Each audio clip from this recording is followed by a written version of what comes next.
Good day everyone! Good day mga kabahay!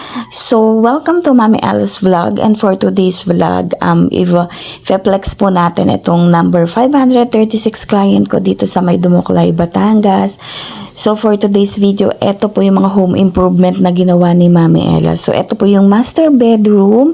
As you can see po, it's two-tone color yung kanilang room. And gusto ng client natin na maiba yung vibe. So, ito na po yung naging outcome.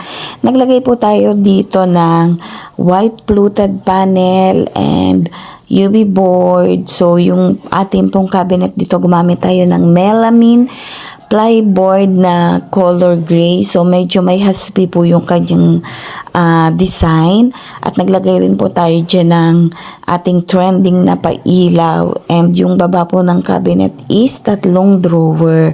So, dito naman po sa bandang wall is kinover na po natin siya ng buong fluted panel. So, gusto po kasi ni ma'am na medyo matagalan na yung maintenance. At kasi daw po, pag po laging pintura is malimit po sila magpa-repaint. Gawa po mabilis po mag-fade. So, nandito naman po tayo sa may hallway. So, yung gustong maging outcome po dito ni ma'am is maging hidden door yung dalawang rooms. As you can see po, ayan po yung dalawang pinto. At gumamit po tayo ng beige fluted para po mag-complement po yung color niya sa color ng bahay. So, as you can see po, bumagay naman po talaga yung color. At ito po yung naging outcome. Naging hidden door na po yung dalawang rooms. Kung makikita nyo po is parang straight po talaga yung wall niya. Nakakatuwa rin po talaga yung naging outcome niya. Ibang-iba po yung vibes.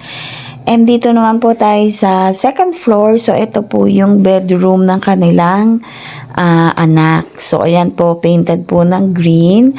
At gusto po ni ma'am na lagyan po natin to ng fluted and UV board.